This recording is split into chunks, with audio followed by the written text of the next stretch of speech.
प्यारे दोस्तों, आज के डेट में यानी कि 1 अगस्त 2024 के डेट में बिहार स्वास्थ्य विभाग के माध्यम से कई सारे बड़े अपडेट जारी कर दिए गए हैं।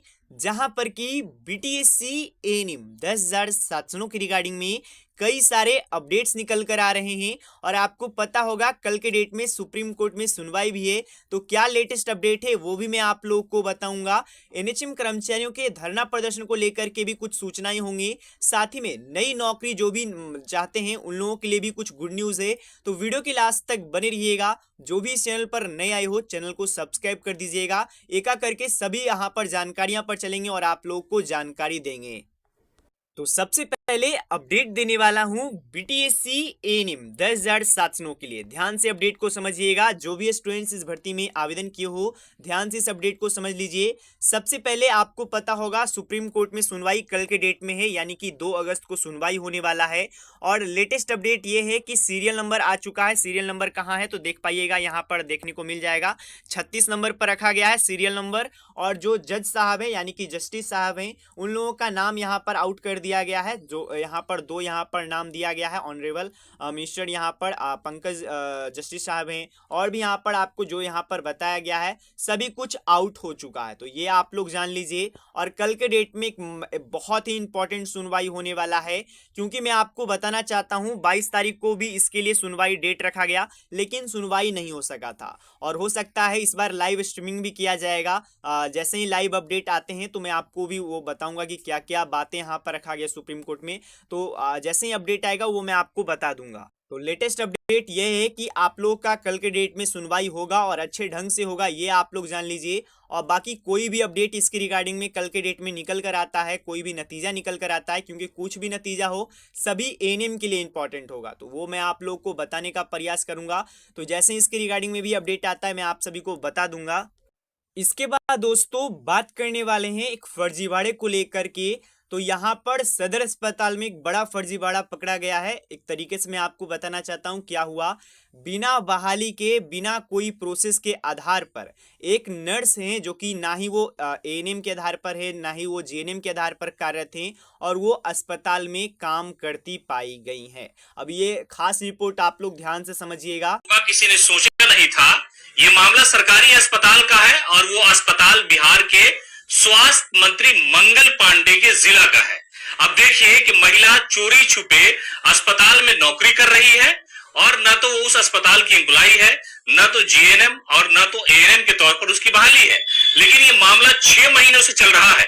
एक्सक्लूसिव हम आपको दिखा रहे हैं और बता रहे हैं कि देखिए कितनी बड़ी दिलेरी है कि भ्रष्टाचार इतना ज्यादा बढ़ जाएगा बिहार में, किसी ने सोचा नहीं था। स्वास्थ्य व्यवस्था की जो लचर व्यवस्था है उससे हर शख्स वाकिफ है। सरकारी अस्पतालों की हालत आप बखूबी जानते हैं। और इससे पहले जो स्वास्थ्य मंत्री थे तेजस्वी प्रसाद यादव, वो लगातार 6 महीने से वो महिला उस अस्पताल में काम कर रही है, और वो भी फर्जी तरीके से। फर्जीवाड़े का इतना बड़ा मामला सामने आएगा किसी ने सोचा नहीं था। बिहार में भ्रष्टाचार की बहुत सारी चीजें हैं, बहुत सारे पर्चे लीक होते हैं, लेकिन स्वास्थ्य विभाग में इतनी बड़ी गड़बड़ी होगी कि फर्जी नर्स के तौर पर, फर्जी एएनएम और जीएनएम के तौर पर कोई महिला 6 महीने से काम कर रही है और किसी को पता तक नहीं लग रहा है कि आखिरकार भाई वो क्या रहा है बिहार में। ये तस्वीर सीवान के सदर अस्पताल की हम आपको दिखा रहे हैं, और उस महिला की स्थिति देखिए कि दिलेरी इतनी ज्यादा। अब इसके बाद दोस्तों एक और अपडेट मैं आपको बताना चाहता हूँ। न्यूज़ बिहार झारखंड मतलब टीवी पर भी यहाँ पर एनएचएम कर्मचारियों का प्रदर्शन को लेकर के बात किया जा रहा है। बाकी आपको पता होगा अभी के समय में यहाँ पर लगातार जो एनएचएम कर्मचारियों का मांग है, जो प्रदर्शन जारी है वो लगातार यहाँ पर जारी है। अब उसका कुछ क्लिप आप देख लीजिए। यहाँ पर सबसे पहले नहीं देने का आरोप लगाया, साथ ही सबने डिजिटल वेंडर्स का भी विरोध किया। एनएचएम कर्मियों से बातचीत की न्यूज़ संवाददाता रजनीश कुमार ने। एनएचएम कर्मी एक बार फिर से राजधानी पटना पहुंचे और गोलबंद होकर सभी विधानसभा घेराव करने के लिए पहुंचे हैं। तो देखिए तस्वीर करने की बात की है, क्योंकि कई बार आंदोलन हुआ है लेकिन सरकार की तरफ से अब तक कोई आश्वासन नहीं मिला है।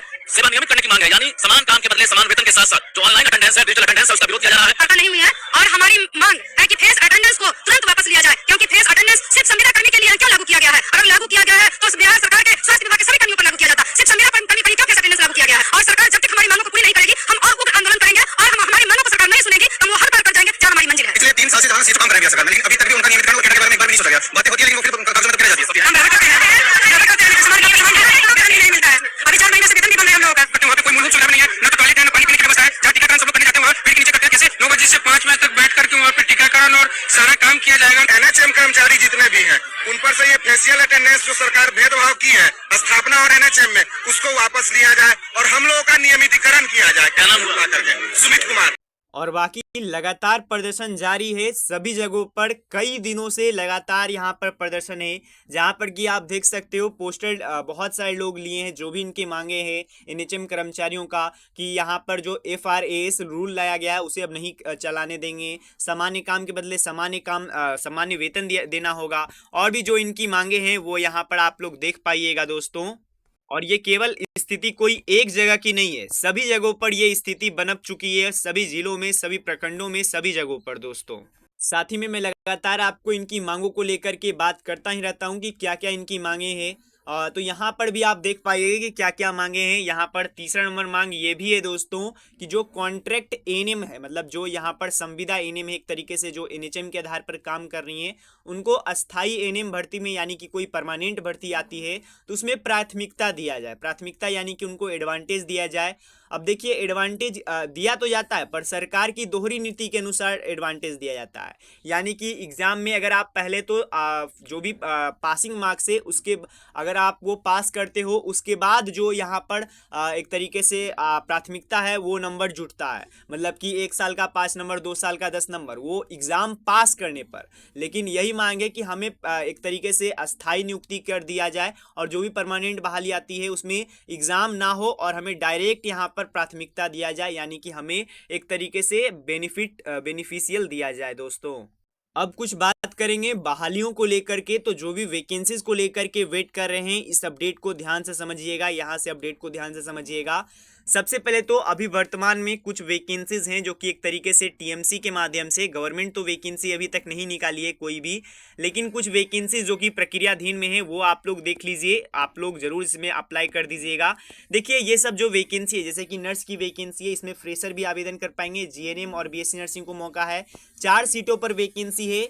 और देखिए अब इसमें कैसे प्रोसेस है, सिलेक्शन प्रोसेस, तो यहाँ पर सबसे पहले तो ये सभी कुछ जो भी मैंने आपको बताए हैं सभी हमारे टेलीग्राम पर मिल जाएगा।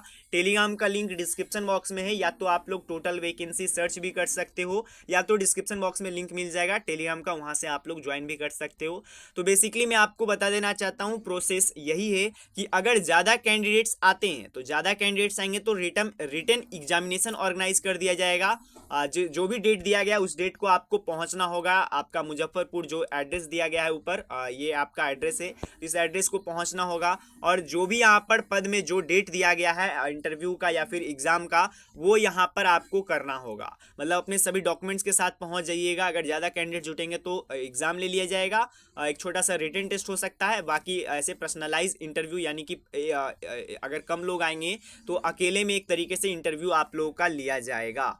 और सरकार को भी एक बात कहना चाहता हूं, लगातार सरकार बता रही थी कि स्वास्थ्य विभाग में 45,000 की वैकेंसी आएगी, स्वास्थ्य विभाग में इतनी वैकेंसी आएगी, पर वो धरास्थल पर नहीं देखने को मिल रहा है, क्योंकि अच्छे खासे समय हो चुके हैं। अब जुलाई के बाद अगस्त आ चुका है, उन्होंने तो बताए थे कि सितंबर तक हम नियुक्ति दे देंगे 15,000 लोगों का।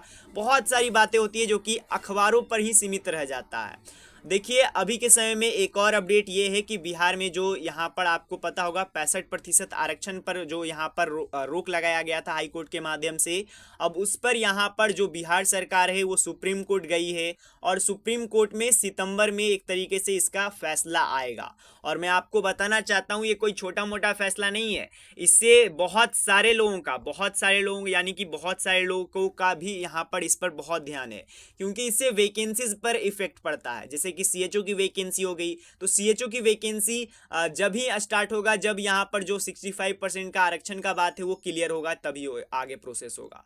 बहुत सारी चीजें हैं, तो इसे सरकार को समझनी चाहिए और जल्दी से जल्दी जो हो सकता है वो यहाँ पर करनी चाहिए। यहाँ पर भी आप पढ़ सकते हो कि जो यहाँ पर बिहार सरकार को सुप्रीम कोर्ट का झटका है, 65% आरक्षण पर रोक जारी, फैसले के में फंसा यहाँ पर 1.35 लाख पदों का रिजल्ट। एक तरीके से आप समझिएगा तो ये केवल और केवल जो स्टूडेंट्स हैं उन लोगों का फ्यूचर बर्बाद हो रहा है इन सभी चीज़ों से। तो इन बातों को समझना होगा। अब देखिए क्या होता है क्या नहीं होता है, अब तो सितंबर में होगी सुनवाई, ये अपडेट आया है। तो अब देखिए दोस्तों, और लास्ट में एक अपडेट देना चाहता हूं, जो भी महावीर कैंसर संस्थान पटना वाली वैकेंसी में आवेदन किए थे और स्टाफ नर्स की वैकेंसी में आवेदन किए थे, उन लोगों का धीरे धीरे आप लोग को भी मैसेज आ रहा होगा, किन्हीं का 31 तारीख को यहाँ पर एग्जाम था। तो ये सभी चीज़ें आप लोग देख लीजिएगा, अपना इसमें से एक बार चेक कर लीजिएगा, जो भी उसमें भरे होंगे उनके लिए है। बाकी आज के डेट में यही कुछ अपडेट्स थे। धन्यवाद दोस्तों, वीडियो देखने के लिए, मिलते हैं।